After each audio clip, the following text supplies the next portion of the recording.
தேடுங்கள் பார்வைக்கு பரம் சிக்குமோ ஏதேதோ ஆதாயம் ஏக்கத்தில் சில காயம் பாடங்கள் தெளிவூட்டுமோ அருமுகன் கைவேல் வண்ணம் அகப்படும் என்றோர் எண்ணம் இசையெல்லாம் சென்றோடும் நெஞ்சம் இசையெல்லாம் என்றேனும் கொஞ்சம் சித்தர் தலைவன் சித்து ஆடலாம் சீரும் வீரவேல் சூரவேல் தேடுவோர் விழிகளை அத்தும் மாயவேல் ஞானவேல் நாடுவோர் ஹரஹர சப்தம் கேட்டவேல் காட்டுமோ யோகமா சரவண சித்தன்மாருடன் கூறுமோ அருமுக அர்த்தம்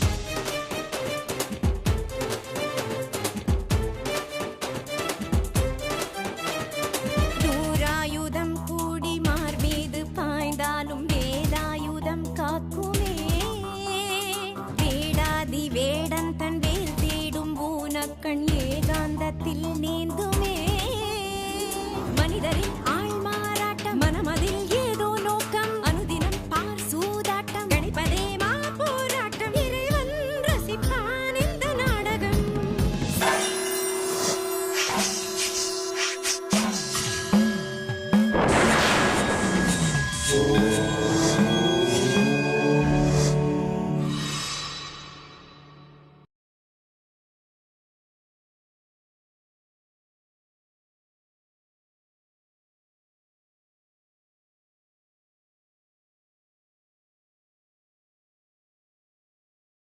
நிறைய இழந்திருக்காரு எனக்காக என் அம்மாவுக்காக.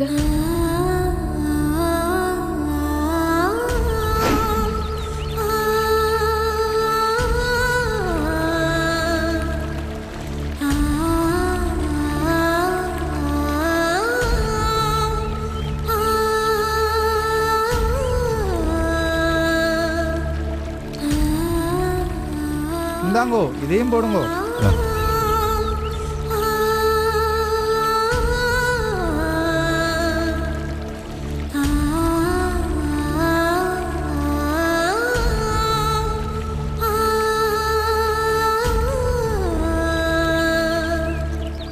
அந்த விரல இருக்கிற தர்பை எடுத்து போட்டுருவோம்.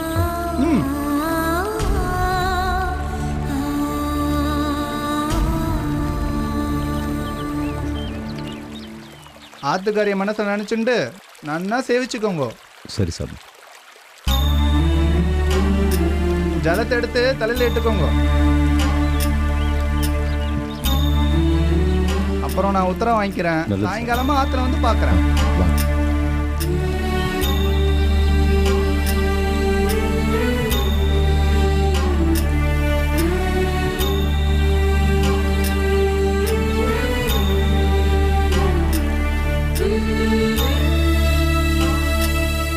முடிஞ்சுதாப்பா? முடிஞ்சதுமா. என்னங்க கொடுங்க. வாழ்க்கையில் எந்த நாள் தவறினாலும் வருஷத்துல எப்பவுமே இந்த நாள் தவறவே தவறாதுமா. உங்க அம்மாவோட நினைவு நாள். அவ இருந்தப்ப அவளை பத்தி நினைச்சதை விட அவ இல்லாத இந்த ஒவ்வொரு நாளும் தான் அவளை பத்தின ஞாபகங்கள் அதிகமா இருக்குமா. எப்பவுமே அவள் என் கூட இருக்கிற மாதிரி இருக்கு. நிறைய கனவுகளோடு இருந்தா. போகும்போது அதெல்லாம் எங்கிட்டே விட்டுட்டு போயிட்டான்.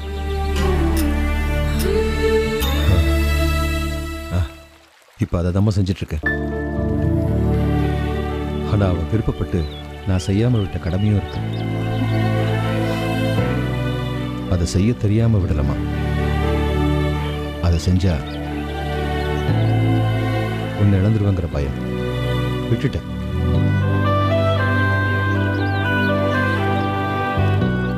தெய்வத்துக்கு செய்ய வேண்டிய பாரம்பரிய கடமை அது எனக்கு வேணாமா. நீதான் வேணும். நீ மட்டும்தான் வேணும். நம்ம வாழ்க்கையில நீயும் நானும் உன்னோட சந்தோஷங்கள் மட்டும் போதும் எடுத்த முடிவு விட்டுட்டேன். என் பரம்பரையோட கடந்த கால பெருமையை விட உன்னோட எதிர்கால வாழ்க்கை தான் எனக்கு முக்கியம். தெய்வம் நின்று கொள்ளட்டும், நான் தயாரா இருக்கேன். உனக்காகமா போலாம்.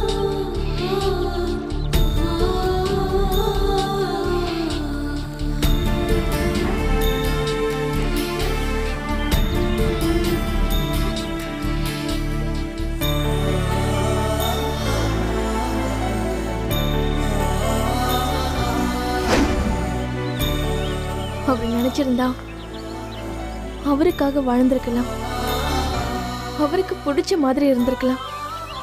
ஆனா லைஃப்ல அவர் எங்கேயுமே டிசிப்ளின் தவறுனதில்லை.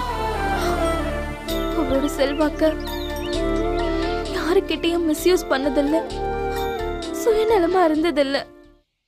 எது செஞ்சாலும் அதுல எனக்கு பாதிப்பு இருக்கான்னு பார்த்து பார்த்து செஞ்சிருக்காரு. என்னோட எதிர்காலத்துக்காக அவரோட கடமைகளை விட்டிருக்காரு. கடவுளே வந்து தண்டிச்சாலும் பரவாயில்ல, என்னோட பொண்ணு நிம்மதியா வாழணும்னு அந்த கடவுளுக்கு செய்ய வேண்டிய வேலைய செய்யாம விட்டிருக்காரு. ஒருவேளை அந்த கடமைகளை பொறுப்புகளை செய்யாம போனது கூட காரணமா இருக்குமோ? இல்ல உங்க அப்பா ஹாஸ்பிட்டலைஸ்ட் ஆனதுக்கு தலைமுறை தலைமுறையா அவரோட பாட்டன் முப்பாட்டன்கள் செஞ்சுட்டு வந்த கடமைய, இவர்கிட்ட ஒப்படைச்சிட்டு போன கடமைய முருகனுக்கு இவர் செய்யாம போனது கூட ஒரு வகையில காரணமா தண்டனையா இருக்குமான்னு கேட்டேன். என் மனசுக்கு பட்டுச்சு, அதான். அப்படியும் வச்சுக்கலாம்.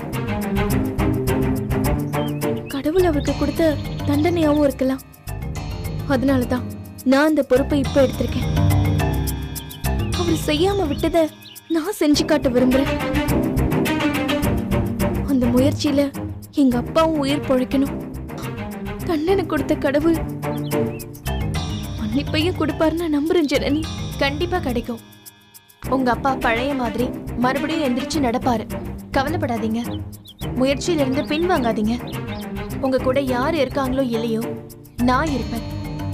நம்ம கூட கடவுள் இருப்பாரு. அப்பா எப்படி இருக்காருன்னு கேட்கணும். நானுக்கிட்ட ஒரு வார்த்தை பேசுறேன்.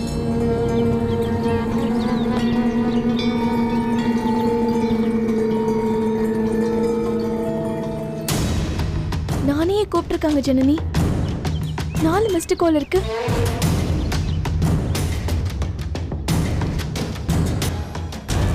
The subscriber cannot be reached at the Not moment. reachable னு வருது. Please try again later. என்னாச்சு? The subscriber cannot be reached at the moment.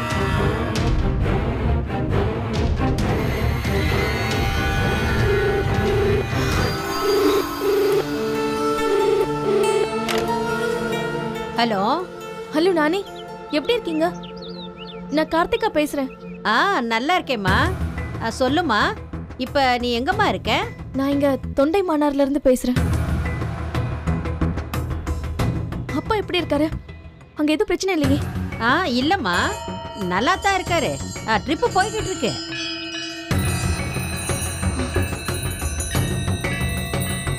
சரி நானி, இப்ப நீங்களே வர ஃபோன் பண்ணிருந்தீங்களா? அதான் கொஞ்சம் பதட்டம் ஆயிடுச்சு. இப்பதான் உங்க மிஸ்டு காலை பார்த்தேன். உனக்கு இங்க இருந்து ஃபோன் வந்துச்சா? நான் கால் பண்ணவே இல்லையாம்மா. இல்ல நானி, 4 தடவை கால் வந்திருக்கு. வீட்டு வேலையில மறந்துட்டீங்க போல. இல்ல. சரிம்மா. சரி, அப்புறம் பேசுறேன். சரிம்மா.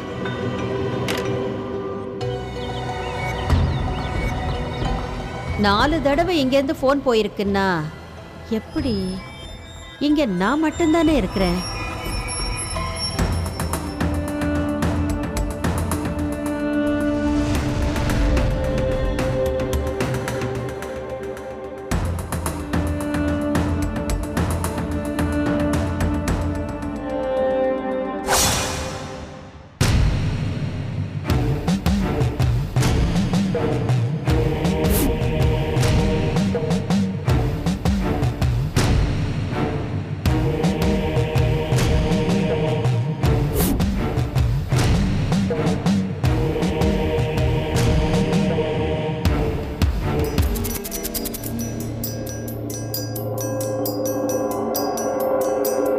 அன்னைக்கே சொல்லல அவடைய பெண் ரொம்ப ஜாக்கிரதையா இருக்கான்னு.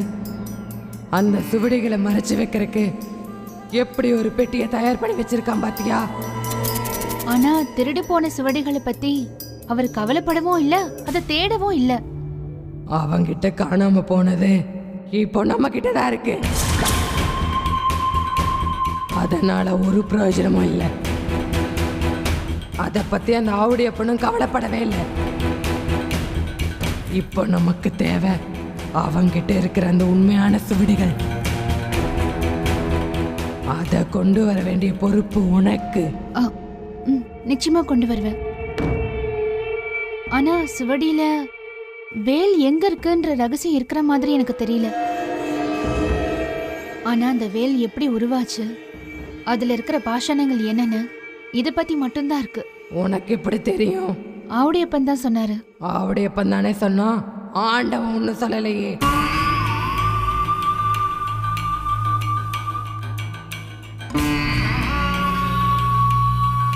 அந்த ஆவுடையப்பனை நம்பாத. அவனை நம்பி ஒரே இடத்துல தேங்கி நிக்காத. எல்லாத்தையும் தாண்டி போயிட்டே இருக்கணும். யாருக்காவது தயங்கினா நாம நினைச்ச இடத்துக்கு போய் சேர முடியாது. அந்த ஆவுடையப்பன் இப்ப ருத்ராவை ரொம்ப நம்புறாரு.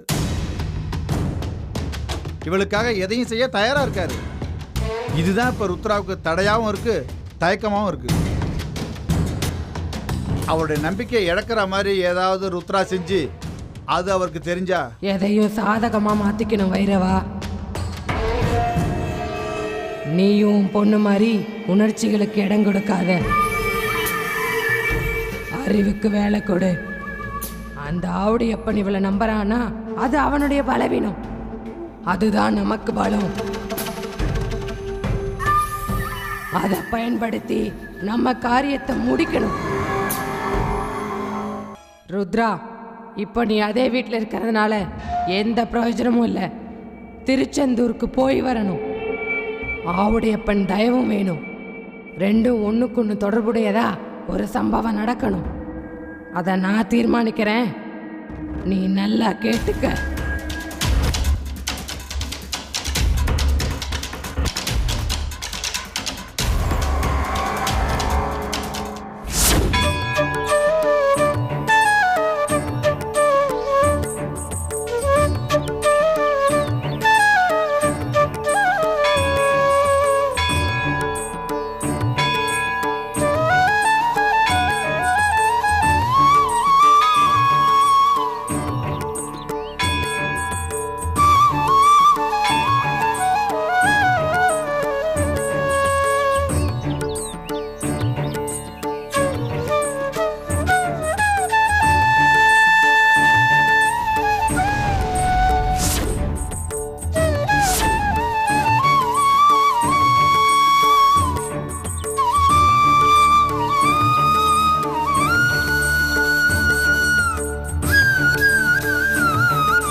எல்லா கோபுரத்திலையும் வேல் தான் வச்சிருக்காங்க. ஆமா மேடம். கார்த்திகா, இங்க வேல் தான் பிரதான வழிபாடு. உள்ள இருக்கிற கருவறையில கூட நமக்கு வேல் தான் தெரியும். 3 வேல். உங்களுக்கு இலங்கையில் இருக்கிற எல்லா முருகன் கோவிலை பத்தி தெரியும் போல. நல்லாவே தெரியும். தெற்காசிய நாடுகள்ல இருக்கிற அத்தனை முருகன் கோவிலுக்கும் போயிட்டு வந்திருக்கேன். மேனேஜர் சார், முருகன் கோயில்களை மட்டும் இல்ல, சில மனுஷங்களை பத்தியும் நல்லா தெரியும்.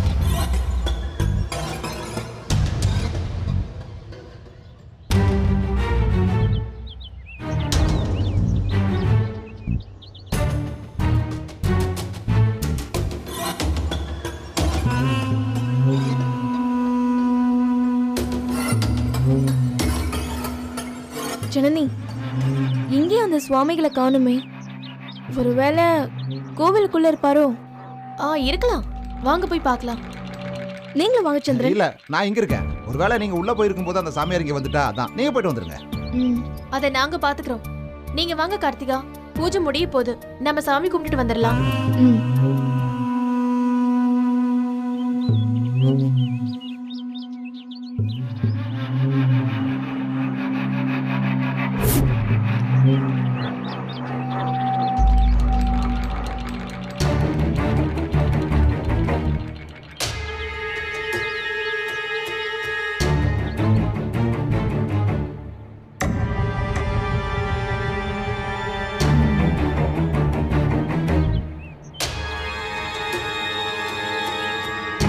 ப்ரொஃபஸர் சொல்லு. கூட அவங்க இருந்தாங்க, அதான் ஒன்றும் பேச முடியல. பார்த்து கேர்ஃபுல்லாகவே இரு. ஓகே.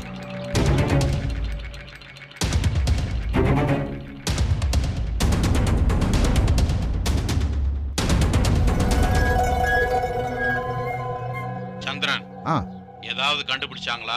இதுவரைக்கும் எதுவும் கண்டுபிடிக்கல. ஆனா இங்க அந்த பெரியவரை தேடி வந்திருக்காங்க.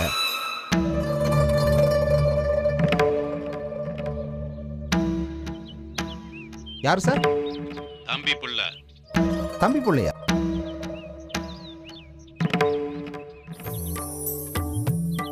எங்க சார்? சைவ பரிபாலன சபை. சைவ பரிபாலன சபை. கேகேஎஸ் வீதியிலேயே சார்? ஆமா, அங்கதான் நீ போகணும். ஓகே ஓகே சார், நான் நீங்க சொன்னதை அப்படியே ஃபாலோ பண்றேன் சார். நான் பிறகு பேசுறேன் சார்.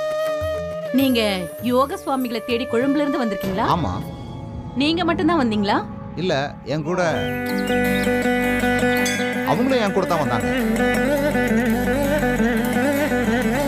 அம்மா, நீங்க யாருமா? நீங்க எல்லாரும் வருவீங்கன்னு என் வீட்டுக்காரர் சொன்னாரு. வீட்டுக்கு அழைச்சிட்டு வந்து உங்களை காத்திருக்க சொன்னாரு.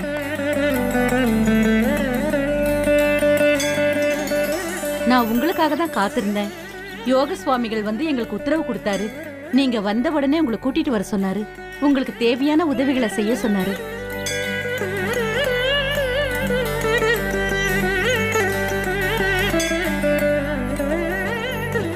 உங்க பேரு? சாரதா. என் வீட்டுக்காரர் பண்டிதர். அவர் வெளியூர் போயிருக்காரு. வீட்டுக்கு வாங்க, கொஞ்ச நேரத்துல அவர் வந்துருவாரு. சரி, வீடு எங்க இருக்கு? பக்கத்துல தான். வாங்க போலாம். இவங்க யாரு என்னன்னு தெரியாம. சந்திரன், வாங்க போலாம். கோயிலுக்குள்ளேயும் அவர் இல்ல. நாம இவங்களை நம்புறது தவிர வேற வழியே இல்ல. வாங்க. வா.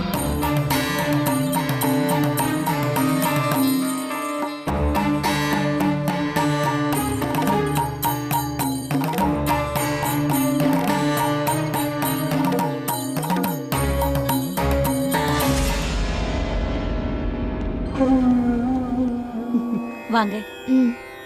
இதான் நம்ம வீடு. உள்ள வாங்க. கார்த்திகா மேடம், ஒரு நிமிஷம் வாங்க. என்ன? அது நீங்க பண்டிதரை பார்த்துட்டு கொழும்பு போயிடுறீங்களா?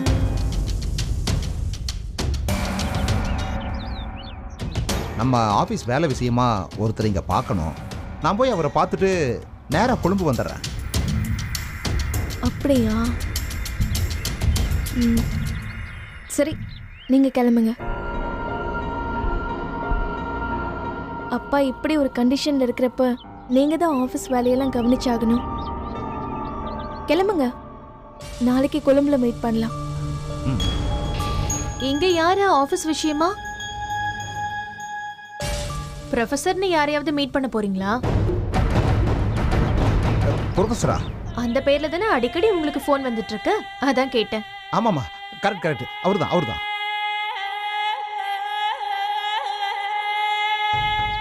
கார்த்திகாவோட பாதுகாப்புக்கு தானே வந்தீங்க. இப்ப பாதியில கிளம்புனா எப்படி?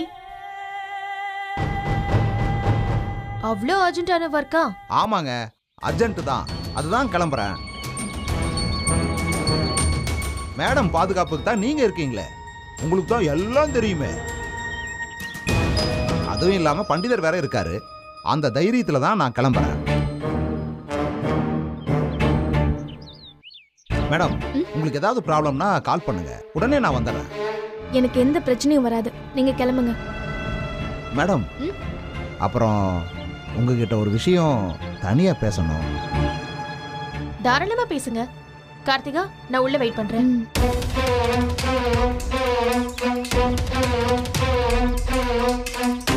சொல்லுங்க சந்திரன்.